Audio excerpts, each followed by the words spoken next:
Donc moi je me présente, je m'appelle Claude Dufour, j'ai 55 ans, j'habite à Annecy depuis une vingtaine d'années, je suis originaire d'Évian.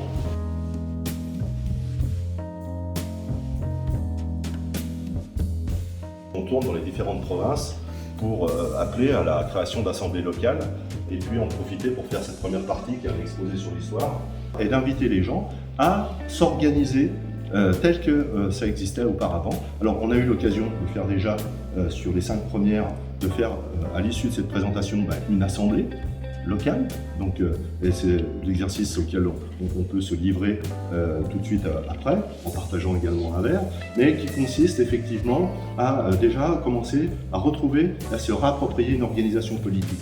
Alors, il ne s'agit pas, encore une fois, je le dis, il s'agit surtout de faire des petits pas dans un monde, ou un environnement qui commence à partir en chips.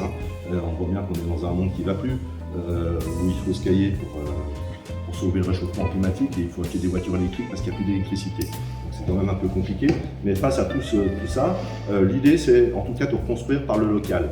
C'est-à-dire que déjà il faut qu'on retrouve de la solidarité locale, il faut qu'on partage les mêmes valeurs et c'est vrai que, en tout cas moi c'est le modèle qui m'intéressait le plus, c'est quand il n'y a pas de chef, c'est quand les citoyens réunis en assemblée échangent, débattent, proposent des choses et puis arrivent à construire des petites choses. Alors il y a un axe qui nous intéresse, parce que pour retrouver sa souveraineté, quelle qu'elle soit, il y a un certain nombre de choses auxquelles il faut s'intéresser, c'est nos besoins fondamentaux. Et nous, on a commencé à mettre en place des premiers projets qui visent donc la souveraineté alimentaire, la résilience alimentaire, et alors sans faire des choses extraordinaires, mais c'est le sujet qui nous intéresse, et c'est comme ça qu'on a créé l'année dernière, alors pas que nous d'ailleurs, parce que c'est quelque chose qui est né en dehors de la mouvance savoisienne en fait, mais on a lancé une opération qui s'appelle Chou Patate. Un truc extrêmement simple, il s'agit de cultiver des pommes de terre en plein champ, en s'appuyant sur un agriculteur qui nous prête un bout de terrain et un groupe qui localement a envie de planter des pommes de terre pour se faire un an de production. L'année dernière, on a récupéré 10 terrains et on a réussi à mettre 4 groupes en route. Donc nous, notre groupe, on était une dizaine de familles. On a fait 1,6 tonne de patates, des oignons et des courges. Donc j'en ai encore dans le garage pour pouvoir manger tranquillement tout au long de l'année. D'ailleurs, je ferai un gratin à Noël pour la famille avec mes patates. Donc voilà. Et donc c'est des projets comme ceux-ci. Je vous ai montré la plateforme où on peut référencer les producteurs, où on peut référencer notre patrimoine. Donc c'est ça la proposition qui est faite, c'est de retrouver un fonctionnement qui est beaucoup plus tourné vers quelque chose de sain et de simple, où localement on pourrait déjà construire de la solidarité, construire des petits projets concrets. Et puis voilà, des projets, il y en a plein. Surtout orienté sur la montagne.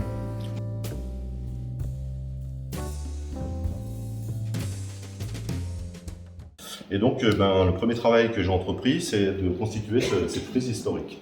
Donc, je vais m'appuyer là-dessus pour vous montrer un petit peu ce parcours, traverser ces 1000 ans d'histoire et puis essayer de découvrir en fait quels sont les points saillants, en tout cas que je trouve intéressants dans cette histoire de Savoie. En parallèle de ça, donc j'ai créé un site internet donc, qui est ici, qui s'appelle savoie.live. Pour essayer de centraliser aussi pas mal d'informations sur la Savoie et puis essayer de donner une information de qualité. Alors, vous voyez cette marque, la Savoie, moi j'y crois, c'est également une marque que j'ai créée, donc je la porte ici, la Savoie, moi j'y crois, sachant que mon métier, effectivement, c'est la communication et la publicité. Donc j'ai travaillé dans des agences de publicité pendant une quinzaine d'années, et puis j'ai choisi de mettre tout ce que j'avais appris pour faire de la communication au service d'une cause beaucoup plus noble.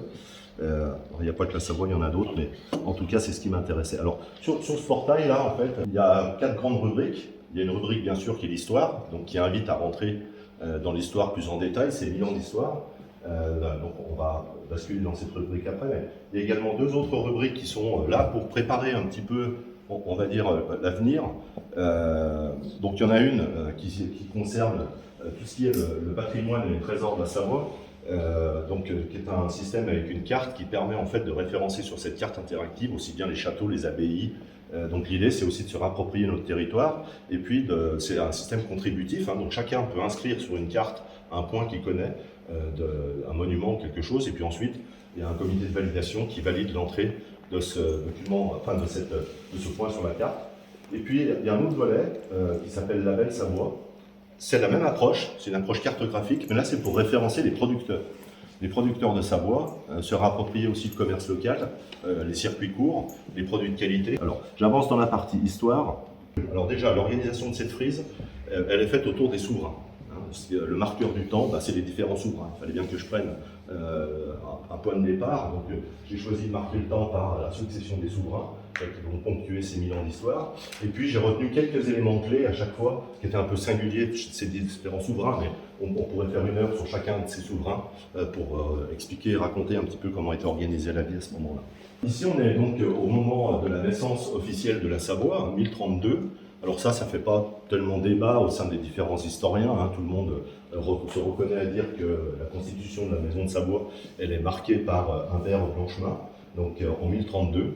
Et en fait, c'est à la chute en fait on avait la Burgondie, hein, le duché de Burgondie, qui est la Bourgogne en fait, hein, et à la mort d'un des derniers rois. À ce moment-là, on est également dans une Europe qui est organisée autour du Saint-Empire germanique.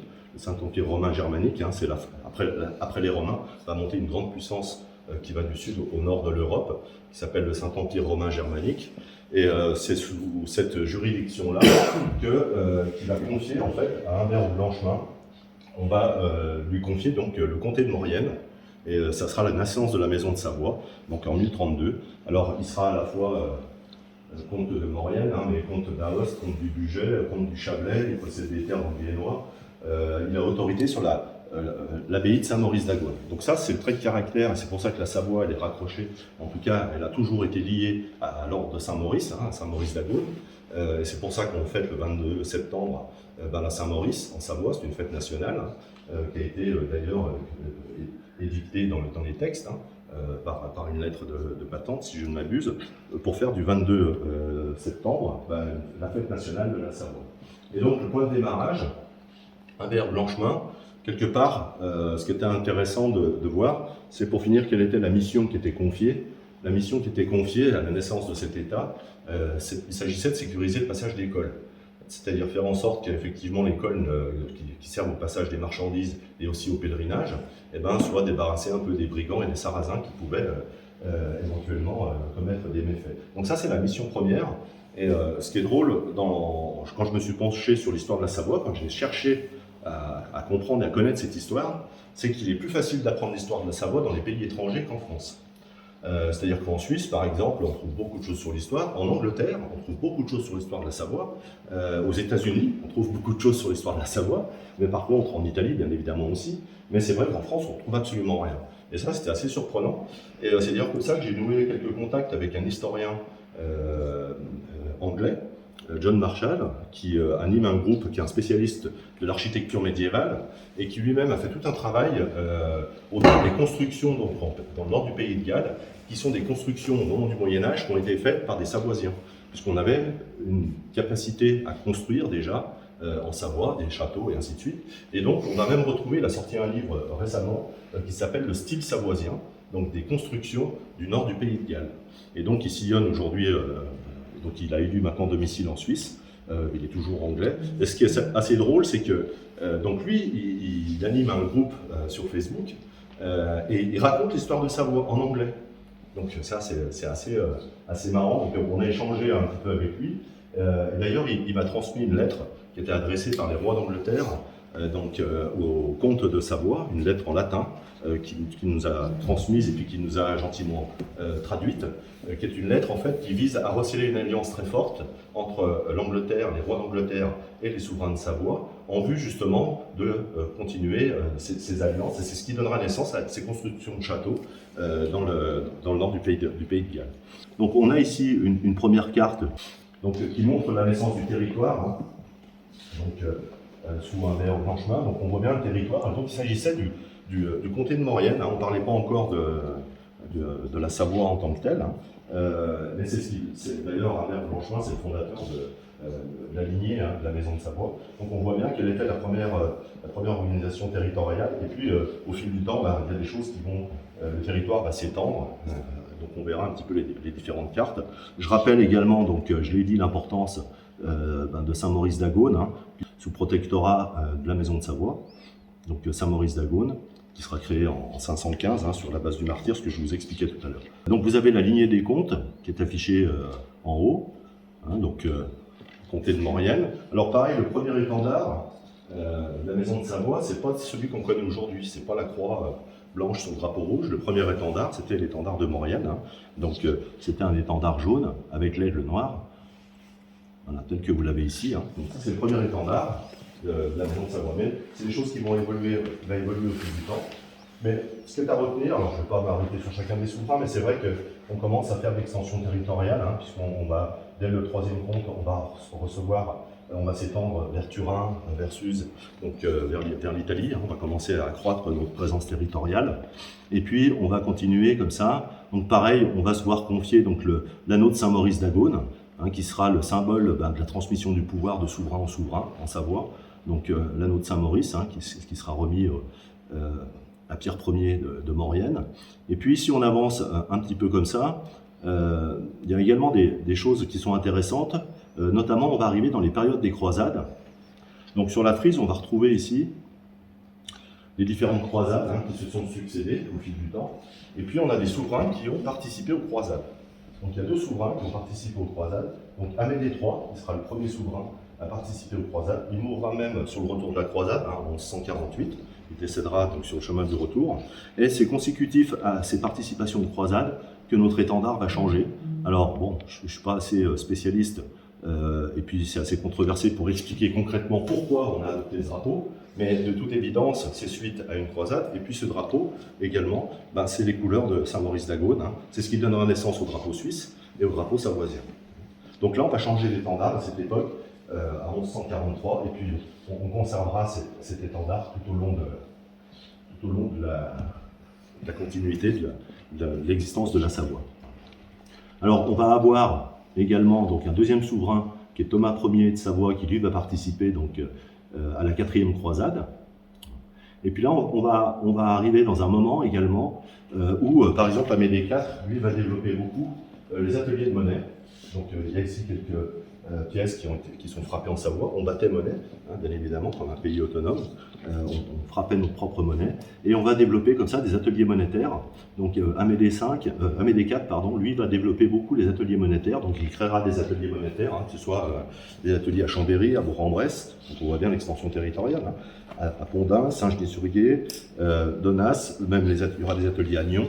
Il y aura des ateliers également à Carouge et ainsi de suite au fil du temps. Donc ça, c'est quand même le signe aussi d'un pays, effectivement, lorsque l'on bat monnaie. Et puis, quand on regarde un petit peu les extensions territoriales au fil du temps, on va avoir comme ça une croissance du pays. Alors bien évidemment, à cette époque, la Confédération suisse n'existe pas encore. Et on voit bien que la maison de Savoie, elle va s'étendre dans tout le canton de Vaud et dans le Valais. Alors c'est marrant parce que j'ai des amis en Suisse, donc moi je suis du Chablais, province du Chablais, parce que je suis né à Lyon, et souvent alors, quand j'ai des amis en Suisse, ils me disent mais nous c'est le Chablais, c'est le même Chablais que vous. Ben oui, il y avait qu'un seul Chablais, il n'y en avait pas 2. Maintenant il y a des pays qui séparent cette province. Mais donc à l'époque on voit bien ici qu'on va s'étendre jusqu'au sud ici, on va même monter assez haut, hein, ici, donc le pays du Bugey et dans la Bresse, on va s'étendre sur le Viennois également. On a toujours été en rivalité avec le Dauphiné. Il y a toujours eu des antagonismes avec le Dauphiné, mais on va monter comme ça jusqu'au nord tout le canton de Vaud, hein, jusqu'à Fribourg et ainsi de suite. Tout ça, ça sera le pays de Savoie. Ce qui fait que si vous vous promenez sur les bords du lac Léman du côté suisse, là, ne soyez pas surpris de voir que la plupart des villes ont été fondées par des souverains de Savoie. Hein, moi j'étais en vacances à Morges cet été, Morges a été constituée, la ville a été constituée par un comte de Savoie également. Et puis on a quelques éléments, je parlais de cette participation de nos souverains aux croisades. Alors ça, c'est la chute de Jérusalem. Alors, on voit bien sur cette gravure, sur cette peinture, hein, c'est la chute de Jérusalem, on voit bien effectivement les armoiries. Alors, est-ce que c'était des Savoisiens? Est-ce que c'était l'ordre de Saint-Maurice d'Agone? Si vous regardez un petit peu les évolutions avec que ce soit les Templiers, puis la constitution par la suite de l'ordre des Hospitaliers, et ainsi de suite, ce sont les mêmes couleurs qui sont utilisées, hein, c'est les mêmes blasons. Mais c'est assez flagrant de découvrir des choses comme ça dans les différentes représentations historiques de grands moments de croisades et autres. Alors, il y a également un élément ici qui est assez marrant quand je me suis plongé dans cette histoire de Savoie, c'est de voir que, en fait, alors ça c'est un fait historique qui est plutôt controversé, le fait que la flotte d'Amédée V sauve la ville de Rhodes assiégée par les Ottomans. Donc je l'ai écrit, ce fait est contesté historiquement. Pourquoi? Parce que le souverain de l'époque, qui est Amédée V, il combattait à ce moment-là sur d'autres terres en Europe, auprès d'autres souverains d'Europe. Donc il ne pouvait pas être effectivement la libération de Rhodes. Mais néanmoins, ce que tout le monde atteste, c'est qu'on avait bien une flotte. C'est-à-dire qu'on avait une armée, et on avait une flotte, ce qui est quand même assez surprenant pour un pays de montagne tel qu'on connaît aujourd'hui. Mais nos aspirations vers le sud étaient déjà bien grandes à l'époque. Et donc, effectivement, il y avait bien une flotte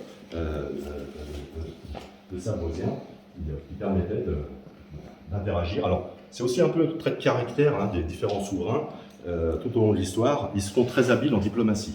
Et comme tous les souverains d'Europe, beaucoup d'alliances vont se faire à travers d'autres pays, qu'ils soient des pays naissants ou autres, pour éteindre des conflits. Souvent, on mariait une fille avec un garçon du pays avec lequel on avait eu belligérance auparavant. Et donc, on aura par alliance comme ça des extensions territoriales qui vont se faire et qui vont permettre aussi d'étendre donc le territoire.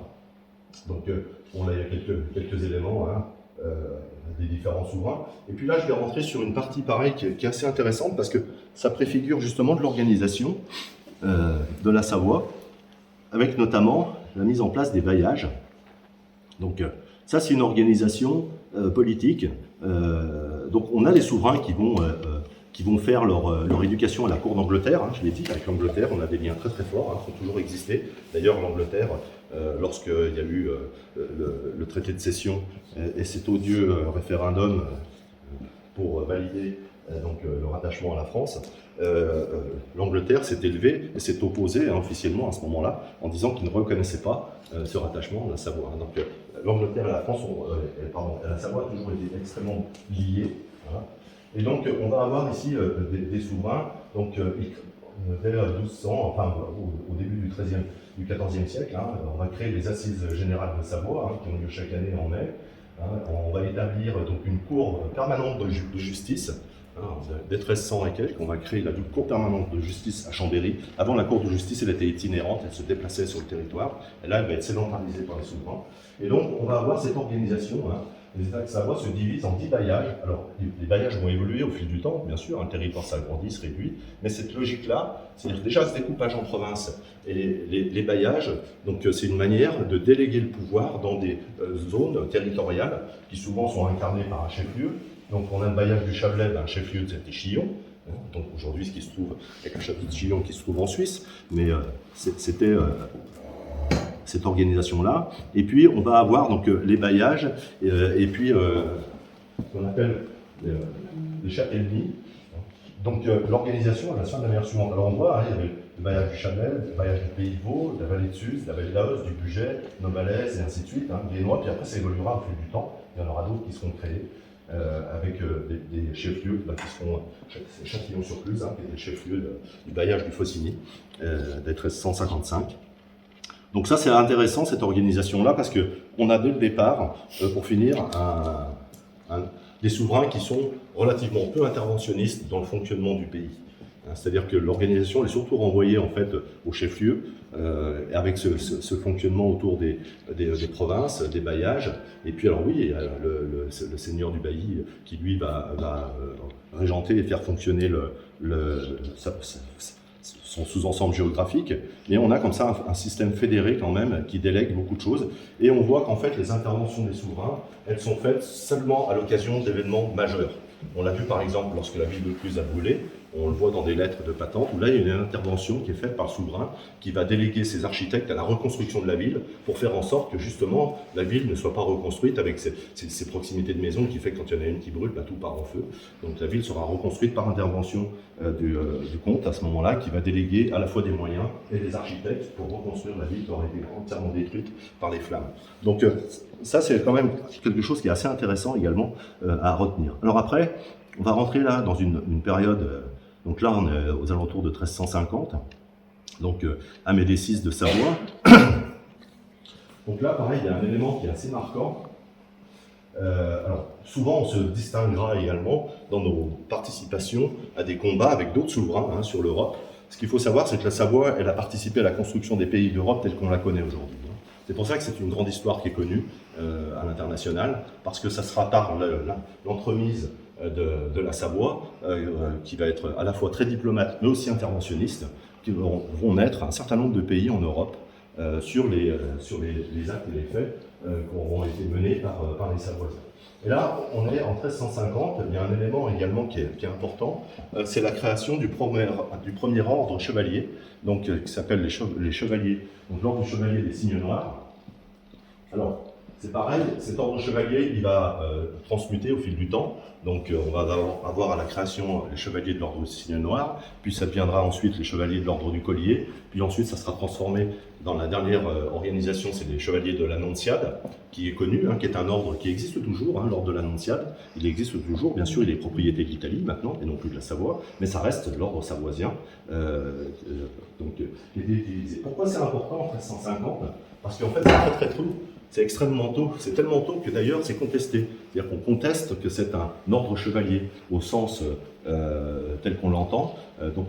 J'ai pu lire quelques mémoires là-dessus qui ont été faits par des universitaires, à savoir Mont-Blanc, qui parlent notamment de la constitution de cet ordre chevalier. Donc on conteste parce qu'un ordre chevalier doit être créé pour une cause durable.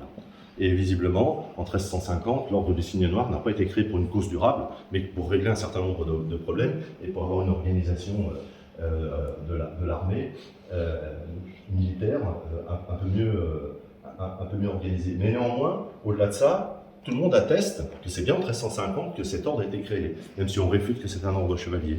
Et puis par contre, il sera réellement transformé donc, en 1362 avec la création de l'ordre chevalier du collier, où là, il n'y a pas d'équivoque, donc il y a tout un manuel qui explique justement ce fonctionnement de l'ordre chevalier. Alors j'en ai profité pour mettre un certain nombre de blasons de ces différentes zones qui constituaient cet ordre chevalier. Alors les chevaliers, bien évidemment, c'était généralement les seigneurs de bailliage qui étaient, participaient. Donc on voit ici les armoiries des Montrois de Genève, comte de Genève. On voit également d'autres armoiries, les armoiries des souverains, qui vont évoluer au fil du temps avec les prises de possession de différents territoires, puisqu'on va voir qu'on va descendre jusqu'au sud, jusqu'à la mer Méditerranée, avec l'extension territoriale qui va jusqu'à Nice. Et là, pareil, alors de la même manière, ici, quand on parle de l'intervention des souverains de Savoie au niveau de l'Europe et au-delà, puisque c'est pas uniquement sur les terres d'Europe, ils vont aller aussi en Orient, on l'a vu avec les croisades. Mais ici, par exemple, on a en 1366, donc on a Amédée VI de Savoie, donc lui il va aller porter secours alors, à son cousin byzantin Jean V, donc on voit bien les jeux d'alliance qui existent, et il va aller porter secours à son cousin qui est attaqué par les Turcs et qui est retenu prisonnier en Bulgarie. Donc il va aller délivrer son cousin, l'empereur byzantin, donc par intervention de son armée sur ces théâtres d'opération. Et puis ici on va arriver à un moment, en 1383, donc avec Amédée VII, dit le comte rouge. Alors ils ont souvent des petits surnoms, donc le Pacifique, le comte rouge, le comte vert, voilà. Donc c'est marrant de découvrir aussi les sobriquets qui étaient utilisés pour ces noms-là. Mais Amédée VII, lui, il sera, donc on le voit, on a des échanges avec les différentes cours européennes, donc il sera appelé par le roi de France au secours de Louis II de Flandre. Il se trouvera sur la bataille, donc ça c'est des batailles célèbres. Il a pris part à une expédition en Flandre avec 700 lances de purs savoisiens. Il utilise en plus le titre de comte de Savoie et le titre de duc du Chablais, d'Aoste, marquis de l'Italie, et ainsi de suite. Et donc ce qui est intéressant dans cette période, c'est qu'en 1388, la ville de Nice ce qu'on appelle la dédition de Nice. Donc la dédition de Nice, c'est pas un rattachement à la Savoie, c'est un acte volontaire des habitants de ne plus reconnaître la souveraineté. Ils appartenaient au comté qui n'était pas encore la France, mais à l'époque, et ils veulent rejoindre la Savoie. Donc il y a une dédition qui est faite à ce moment-là de la ville de Nice pour rejoindre la Savoie, et ça restera une entité qui fait partie de la maison de Savoie jusqu'en 1860. Et donc sera créée à la suite de ce rattachement, cette dédition, qui fait que Nice décide de rejoindre la Savoie et de se mettre sous protection de la maison de Savoie. Donc ça nous donnera un accès à la mer. Et on voit bien que cette extension territoriale, elle va nous permettre d'avoir un accès jusqu'à la Méditerranée. Donc voilà la carte en 1430, hein, la carte de l'État de Savoie. Donc on voit qu'on va jusqu'au sud ici. On a également encore au nord de la Suisse. Hein. Là pareil, hein, la Confédération suisse n'existe pas encore à cette époque. Et puis on voit qu'on va très très loin ici, hein, également, vers la Bresse, en termes territoriaux. Alors, là, on est maintenant dans une période, hein, où ça commence à chahuter beaucoup au niveau de l'Europe. Hein. Donc l'organisation jusqu'à maintenant, encore une fois, on a une organisation, on a toujours cette prédominance du Saint-Empire romain germanique, hein, au niveau de l'Europe, et puis on a une organisation des autres territoires. Alors on a beaucoup de comtés et de duchés. Donc ce qui est important de savoir, c'est que en termes nobiliaires, ce qu'on appelle des titres de noblesse, donc le premier titre de noblesse, c'est l'empereur, en tout cas celui qui a le plus de puissance, hein, donc il règne sur plusieurs pays, un empereur.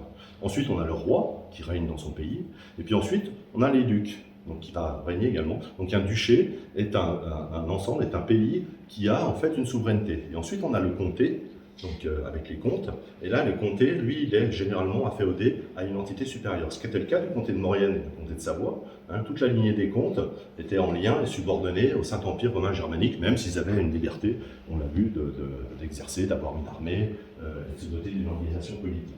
Mais là, il va se passer un moment assez important, donc sous Amédée VIII, dit le Pacifique, qui était un très grand souverain au niveau de l'Europe. Hein. Donc Amédée VIII, il comptait une armée de 20 000 hommes à l'époque. Donc, et il avait des émissaires qui sillonnaient toute l'Europe, et il allait prêter main forte aux différents souverains, et c'était quelqu'un d'extrêmement habile en termes de diplomatie, et donc il a profité en fait de la venue en pays de Savoie, ou en tout cas il revenait vers l'Autriche, l'empereur du Saint-Empire romain germanique. Hein. Donc là on est au début des querelles de religion. Il va profiter du passage de l'empereur pour l'inviter à Chambéry, et puis négocier le passage du comté en duché.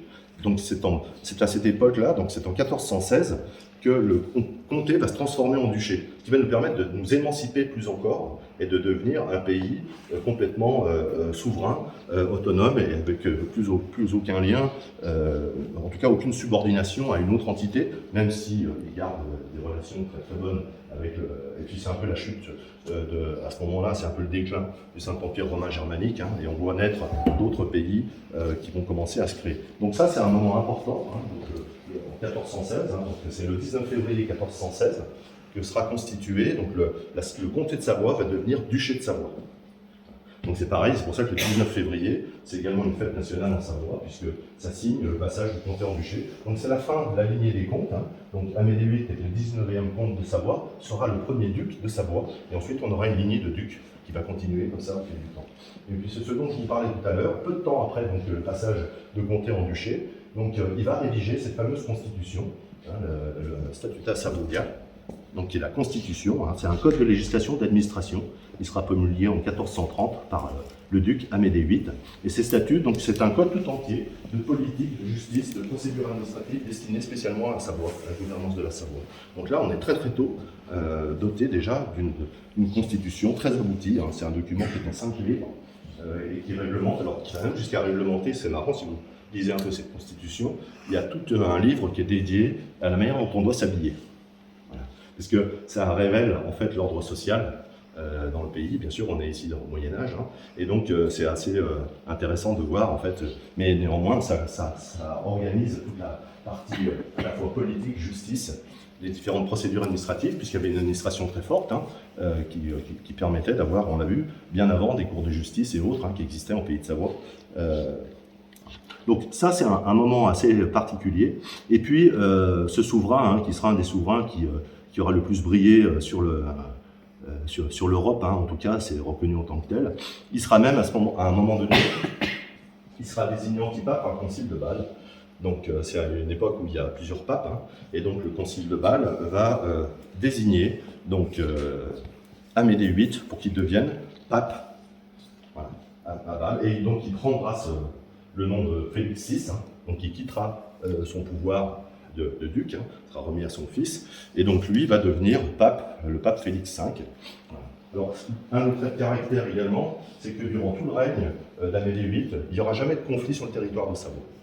Il fera la guerre a beaucoup il ira prêter main forte dans beaucoup de théâtres d'opérations en Europe et en Orient.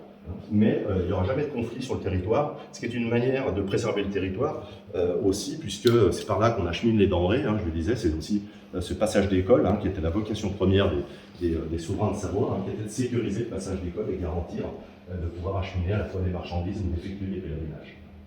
Alors on va continuer comme ça dans les différents souverains. Pareil, en 1451, donc on a Louis Ier de Savoie. Et donc là, alors c'est pas une anecdote, mais j'étais très surpris de savoir, par exemple, que donc Louis Ier de Savoie, il a fait l'acquisition du Saint-Suaire. Donc le Saint-Suaire était une relique propriété des ducs de Savoie, qui était bien sûr exposée et vénérée comme une relique. Mais donc c'était quand même assez flagrant entre les chevaliers, entre la flotte et entre la possession du Saint-Suaire.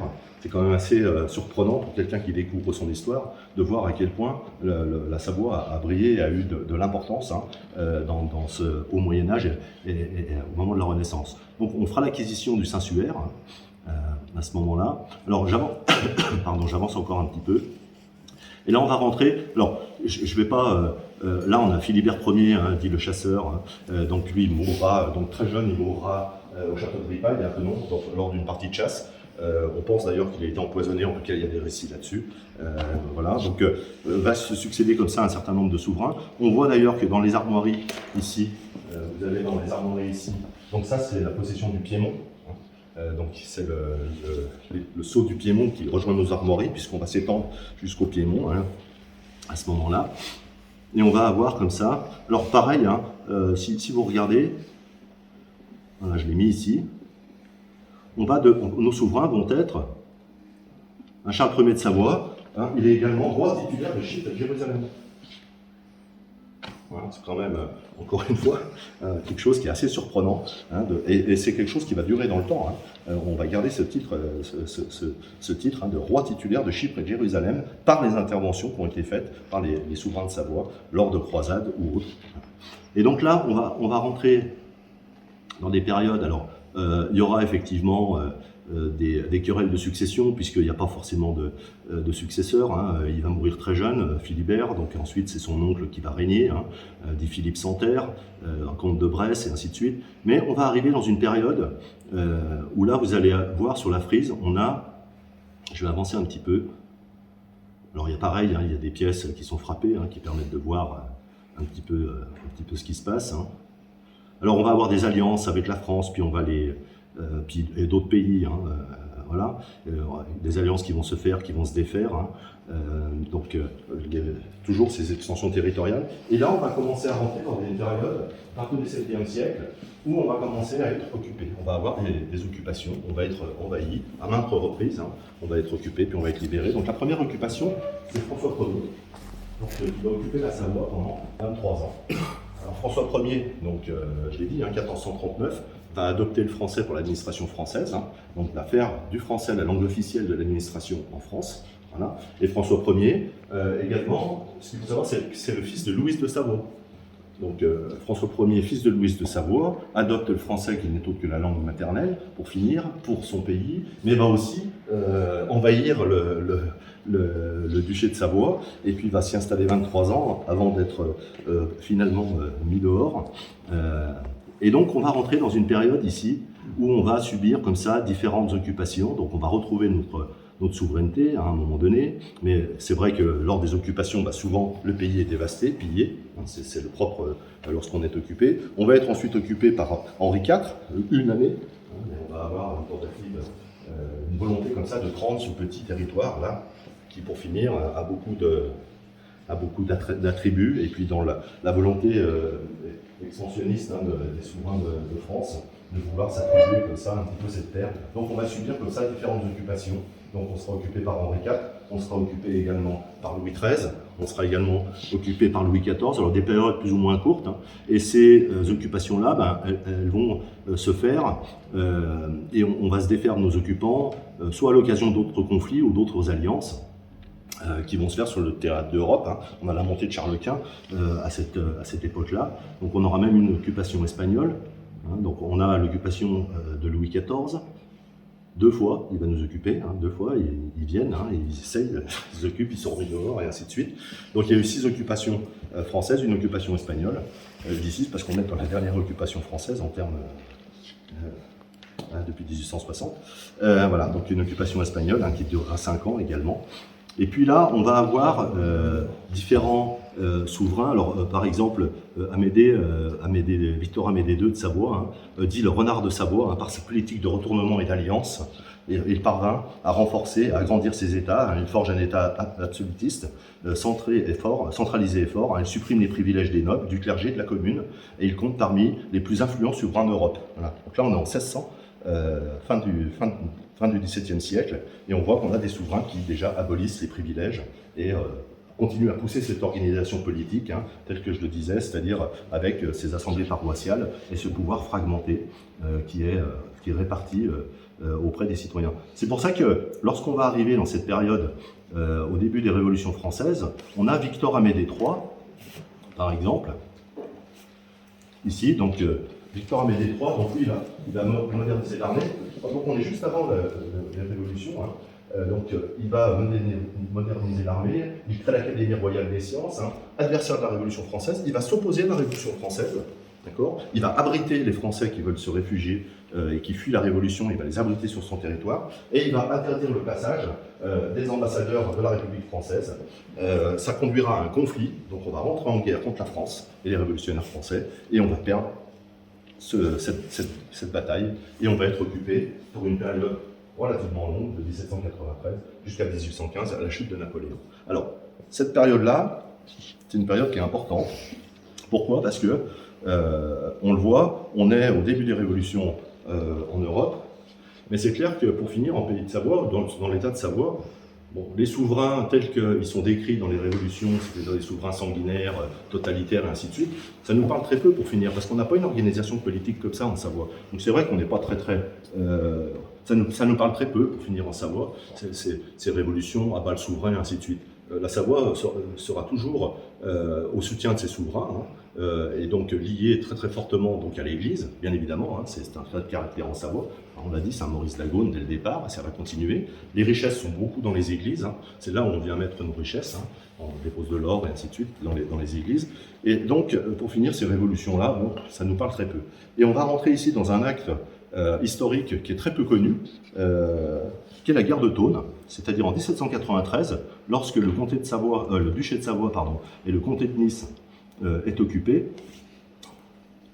Donc, en 1793, on va avoir ici, en mai 1793, une guerre éclair qui va durer 3 jours, mais qui est assez importante à rappeler, puisque ça donnera naissance à une héroïne de guerre qui s'appelle Marguerite Adet-Frischlet, en fait, qui est une histoire peu connue, en tout cas, bon, les Savoisiens connaissent, mais il est intéressant de rappeler.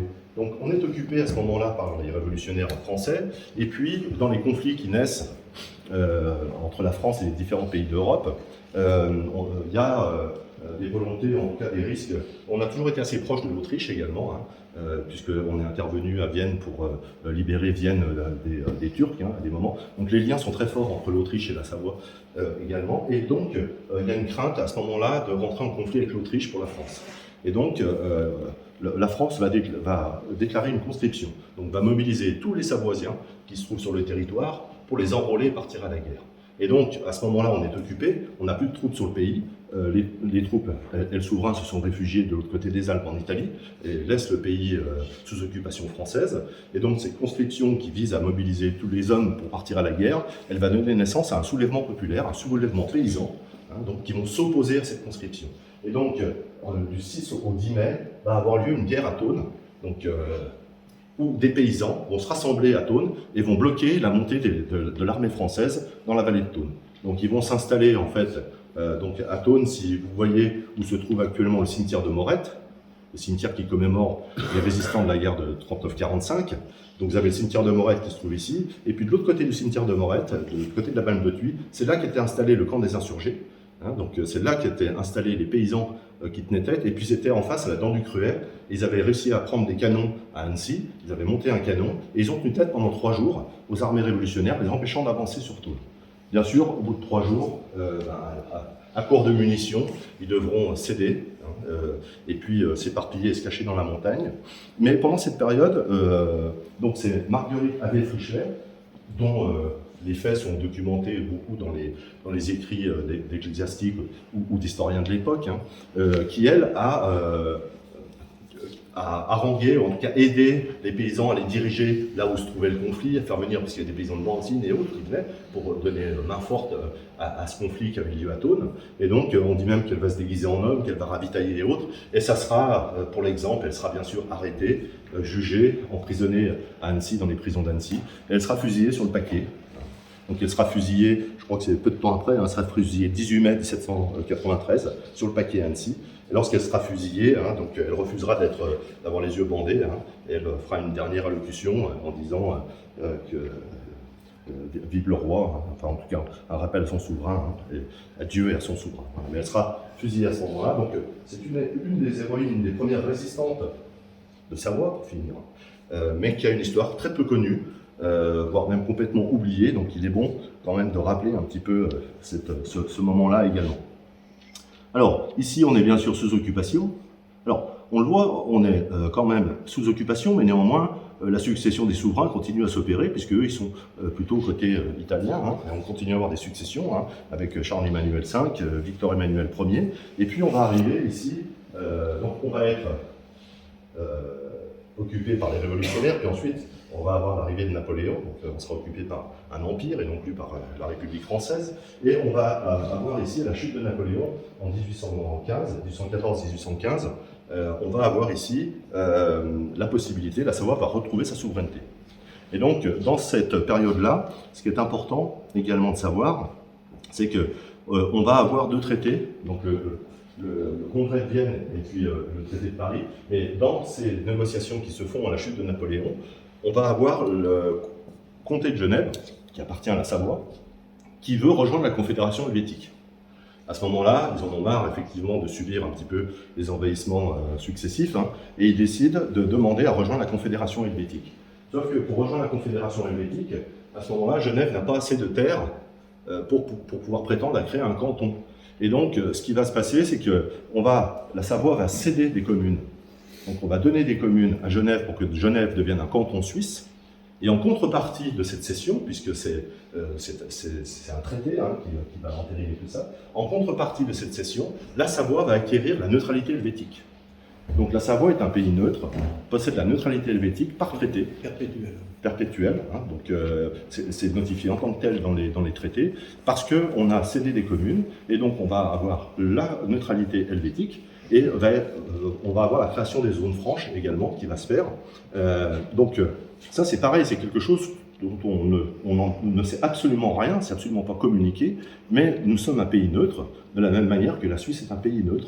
C'est la même neutralité, c'est pas une autre neutralité, c'est la neutralité helvétique que l'on acquiert à ce moment-là, à la chute de Napoléon.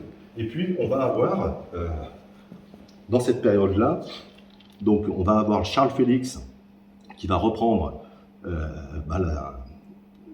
après à la mort de Victor Emmanuel Ier, il va devenir donc le 20e duc de Savoie, et en fait, donc c'est le fils de Victor Amédée III, et donc lui, duc de Savoie, roi de Sardaigne, puisqu'on a toujours effectivement de l'extension territoriale, les États de Savoie, en fait, il y a souvent une confusion entre le duché de Savoie et les États de Savoie.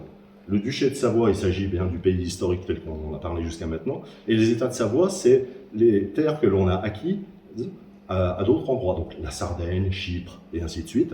Donc c'est ça qui constitue les États de Savoie, d'accord? Donc la Savoie, le duché de Savoie fait partie des États de Savoie, mais le duché de Savoie a toujours gardé, souvent on dit, on a déménagé la capitale à Turin. Non, c'est la capitale des États de Savoie qui a déménagé à Turin. La capitale de la Savoie, elle a toujours, alors elle a été à un moment donné à Conflans, mais elle a toujours été à Chambéry. Elle reste à Chambéry, la capitale de la Savoie. Donc il y a aussi une savante confusion et mélange.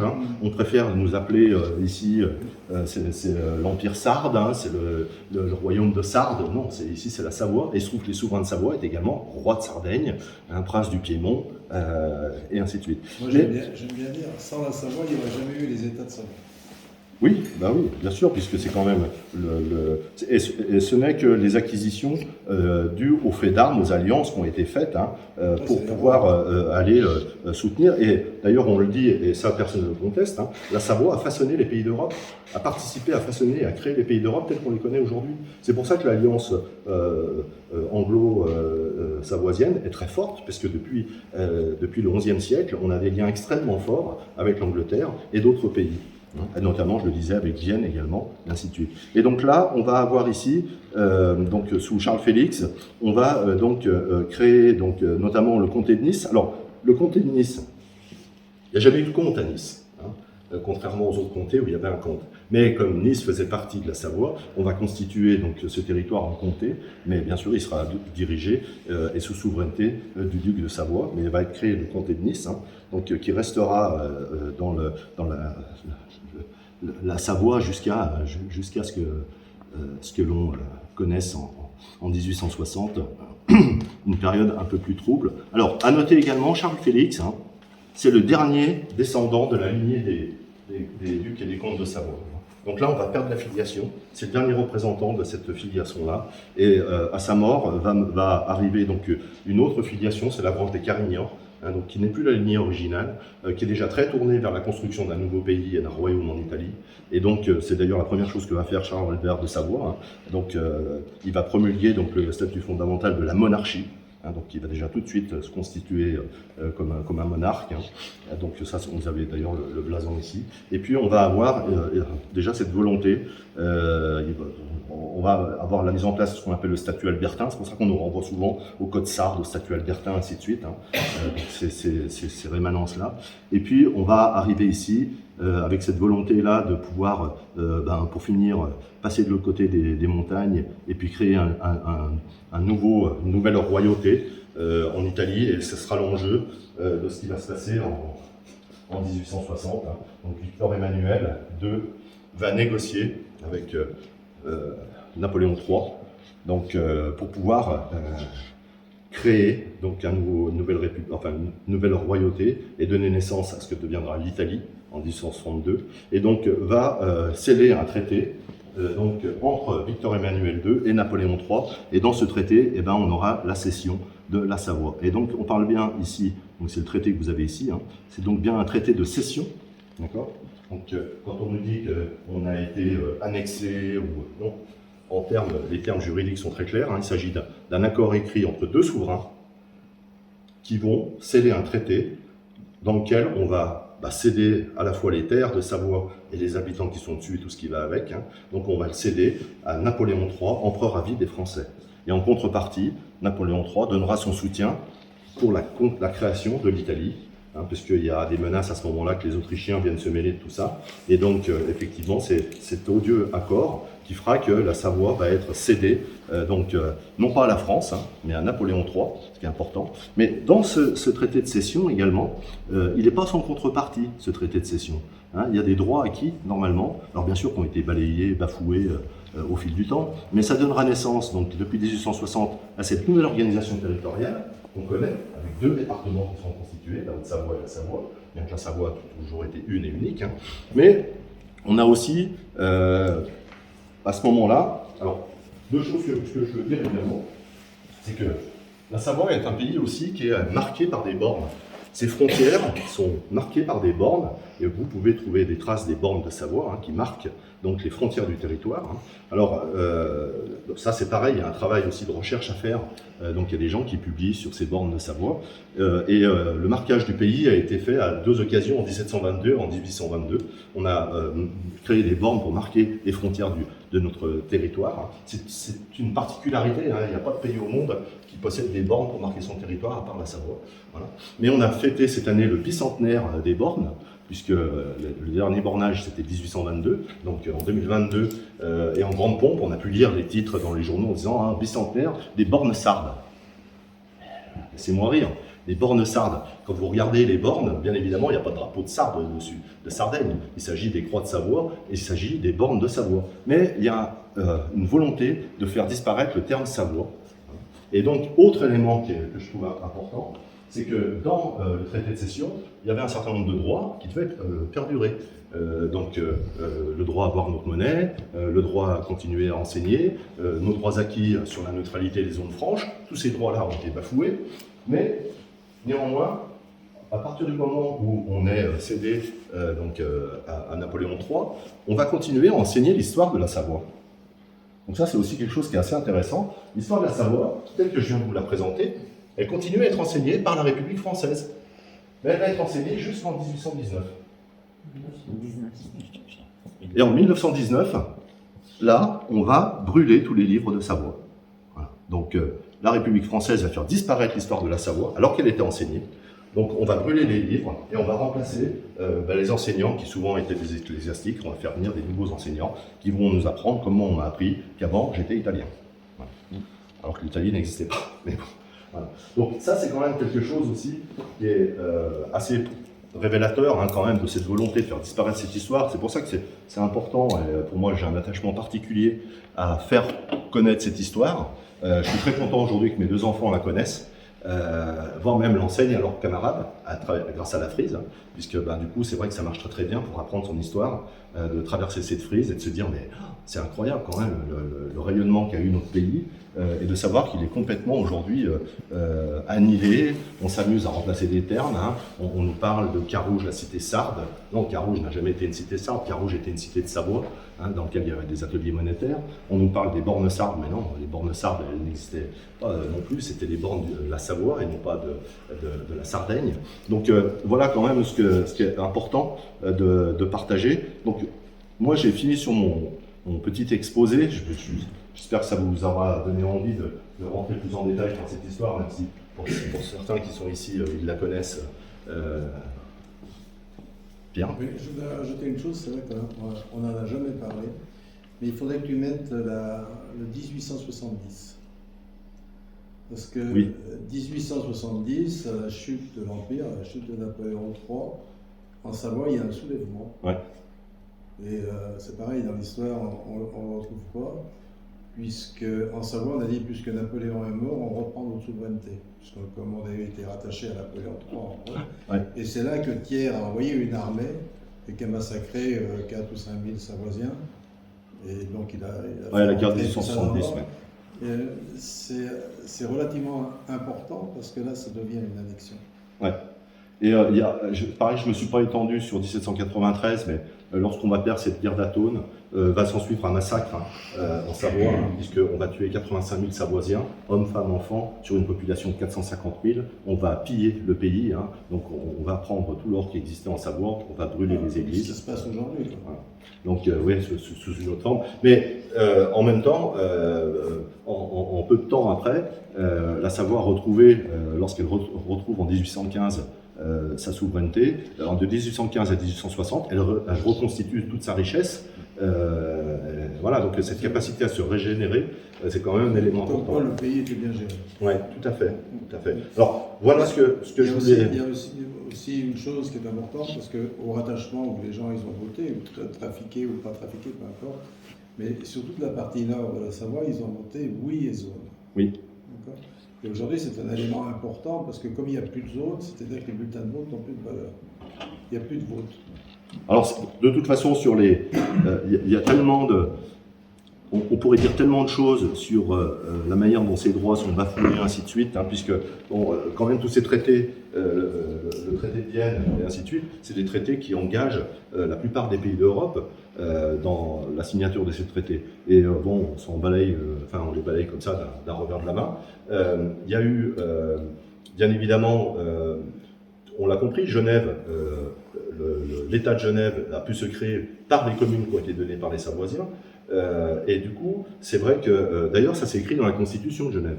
Et donc, il y a eu Pierre, notamment, qui a été à l'État de Genève pour leur réclamer les communes, en disant vous respectez plus vos propres engagements, donc rendez-nous les communes. Donc ça a ouvert une discussion qui a démarré de la rigolade à, effectivement, ils sont allés revoir la Constitution de Genève et se dire, mince, c'est vrai qu'on ne respecte même pas notre propre Constitution. Et ça a donné lieu quand même à 2 motions qui sont montées au Conseil fédéral, donc à Berne, et qui ont failli créer un scandale diplomatique grave, puisque Genève demandait à reconnaître les droits acquis de la Savoie. Voilà, donc l'État de Genève. C'est pour ça qu'il y a toujours des échanges qui se font avec les députés de Genève, de l'État de Genève, parce qu'eux-mêmes, effectivement, sont très mal à l'aise, parce qu'ils se sont construits sur quelque chose qu'on leur a donné, et aujourd'hui, ils ne respectent pas leurs droits et leur constitution, donc ça pose quand même des problèmes internationaux graves. Voilà. Tout comme la disparition des zones franches. La disparition des zones franches, la France a été condamnée en 1932, à l'initiative de la Suisse, pour avoir fait disparaître les zones franches. Voilà. Mais il y avait deux zones franches, la grande zone et la petite zone. Dans cette requête, ne portait que sur la petite zone. Voilà, mais au passage, on a fait. Pour aller au tribunal de La Haye, il faut être d'accord sur son désaccord. Voilà. Donc ils ont trouvé l'accord sur la petite zone. Sur la petite zone. Sur la grande zone. Ouais. Mais bon, c'est vrai qu'on a eu l'occasion d'accueillir des députés de l'État de Genève également, parce que ce qui nous intéressait aussi, justement, c'était... moi, ce qui a été très drôle, c'est que j'ai rencontré la Savoie par la politique, par mon engagement politique.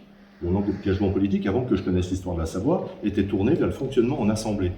Ce qu'on appelle le municipalisme libertaire, où en fait les pouvoirs sont aux assemblées de communes, par une assemblée citoyenne qui constitue donc, et qui décide, qui désigne ses représentants et qui révoque ses représentants. Et en fait, c'est par ce biais-là que j'ai rencontré l'histoire de la Savoie, où on m'a dit, mais tu sais que c'est exactement ce qui se passait dans ton pays avant. C'est comme ça qu'était organisé notre pays. Et donc, c'est ça que je trouve intéressant, c'est qu'en fait, et c'est l'étape d'après, au-delà de cette conférence, c'est d'inviter aujourd'hui, effectivement, les habitants de notre territoire à reformer des assemblées locales pour retrouver un fonctionnement démocratique, une solidarité et une envie de faire de la politique. Alors je sais que c'est un mot qui fait peur, la politique, mais néanmoins c'est simplement s'intéresser à notre vivre ensemble, c'est comment on gère la cité, c'est ça l'histoire de la politique, c'est au départ. Et qu'aujourd'hui, alors sans avoir de volonté révolutionnaire et ainsi de suite, mais commencer par faire des petites choses. Donc moi je voulais dire, aujourd'hui on est présent, donc grâce à Valérie, Valérie Dujardin-Casey qui nous a invités et qui a organisé cette réunion. Pourquoi? Parce qu'aujourd'hui, on l'a vu, donc il n'y a plus 6 provinces, mais il y en a 7, puisque après 1815, on constituait différentes provinces, plus une nouvelle province qui est la province de la Haute-Savoie. Donc on aura 7 provinces. C'est la dernière organisation géographique que l'on connaît avant 1860. On a 7 provinces à ce moment-là. Et donc sur la base de ces 7 provinces existantes, on a nommé des référents. Donc Valérie, tu es référente, toi ici dans le Faucigny. Voilà. Et donc on parcourt comme ça les provinces à la rencontre à l'occasion de citoyens. On ne sait pas trop comment les appeler parce que citoyens ça n'existe plus, mais bon, parce que citoyens normalement ils votent, nous on fait qu'élire, donc c'est un peu compliqué, mais voilà, donc j'ai terminé, je me tais. Merci.